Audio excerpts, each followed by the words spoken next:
Welcome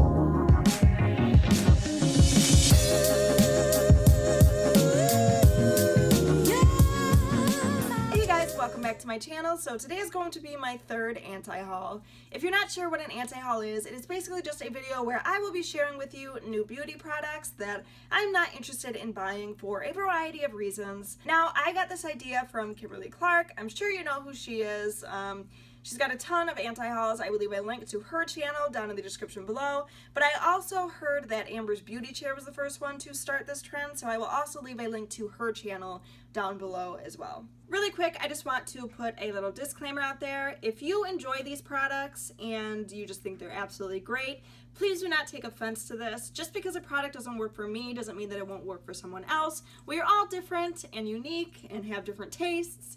So just remember that when listening to my little anti-haul. If you enjoy these products, I would absolutely love to hear your reasoning why in the comments below. And yeah, that's basically it for my little disclaimer. So I don't want to blabber on anymore in this intro, so I want to get right into the first product. Now, I'm sure that you have seen or at least heard about this new product. It is very beautiful. It is the Lancôme Rose Highlighter. Now, I'm not going to try and pronounce the actual name of it because every time I try, it just is very incorrect, and I'm just going to call it the Rose Highlighter, but you know what I'm talking about. It is the highlighter that is in the shape of a little rose, and it is very unique. I'm not sure I've seen anything quite like this before. I have seen the blush that is in the shape of petals, but never anything where it's an actual flower. So that is a neat idea. However, it is $60, and judging by reviews of this product that I have seen, it's just not something that I'm interested in. It doesn't look as pigmented as I would want it to for $60. I mean, that is a lot for a highlighter. I think the most expensive highlighter I have was $30, and it's great. I absolutely love my Urban Decay Naked Illuminated Highlighter. That's half of the price, and it does a great job. I know it doesn't look like a cute little flower, but I have seen a lot of DIYs where you can just cut a little rose, one of those fake roses from like Michael's or Joann's, and just apply highlighter on top of it, and it ends up looking exactly like this Lancôme highlighter.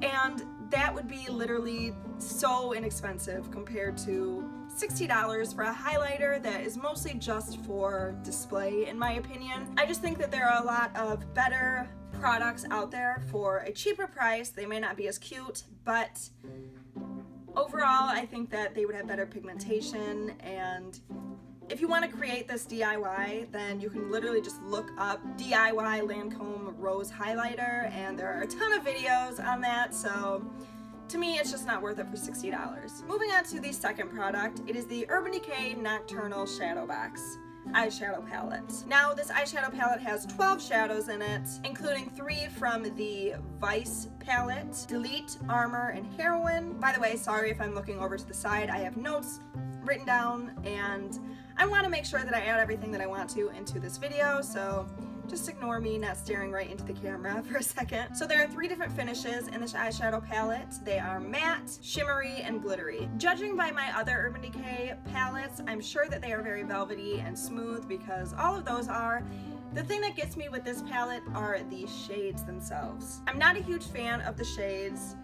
To me, I've seen them before. I feel like I already have palettes that are similar to this, and I know that in my other anti-hauls that is a huge issue I have. I feel like all of these brands are just coming up with repeated products, especially Urban Decay, which Urban Decay is my favorite makeup brand. I'm sure you would know that if you've watched my other videos. I absolutely love Urban Decay, but I find that they are coming out with so many products at once that they just seem to be repeating themselves in a way. The top row really reminds me of some of the Naked palettes, and the bottom row just reminds me of some other like BH Cosmetics palettes that I have. Even like the Semi-Sweet Chocolate Bar palette from Too Faced, the bottom row is kind of reminding me of that. For $29, yeah, you get 12 shades, but I feel like they are just repeated shades and not very well thought out, because they're so similar to other palettes that I already have and other palettes that are coming out from other makeup brands.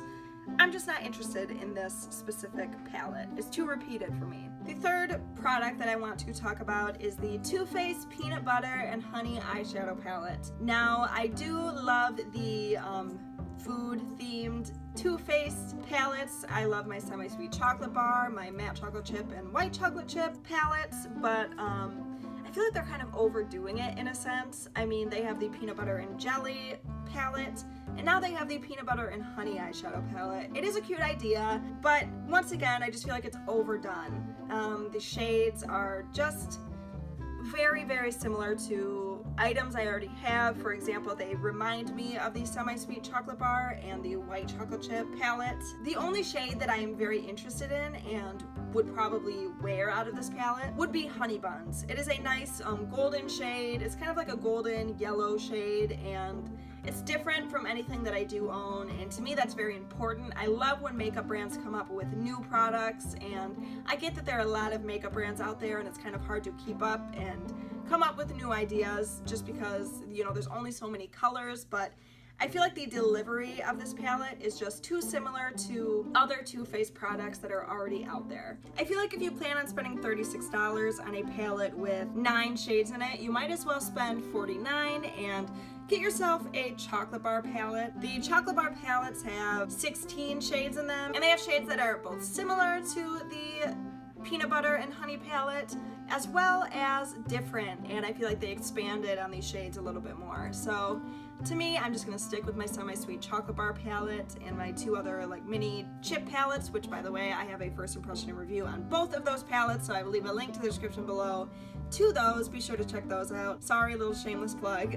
Anyway, that is my reasoning for not wanting to purchase this Peanut Butter and Honey palette by Too Faced. The 4th palette I want to talk about is the Tarte Make Believe in Yourself Eyes and Cheek palette. Now, I think the packaging of this is very cute. It goes with the unicorn brushes, or I guess the Magic Wands brush set through Tarte. Yeah, it's very pretty. It looks very like mythical and like fairy tale themed, I guess, but I feel like they are overdoing it with the unicorn stuff. I swear, I have been seeing nothing but like unicorn and like rainbows and all of that kind of stuff in a lot of new makeup products, and I'm just kind of sick of it. I feel like it's just overdone. I understand that not every palette is going to be nice, like basic neutral shades, and that's okay. I mean, that would be obviously very boring, so they're trying to go and do like bright, shimmery shades, but I feel like they're just kind of overdoing it with the whole unicorn theme. I don't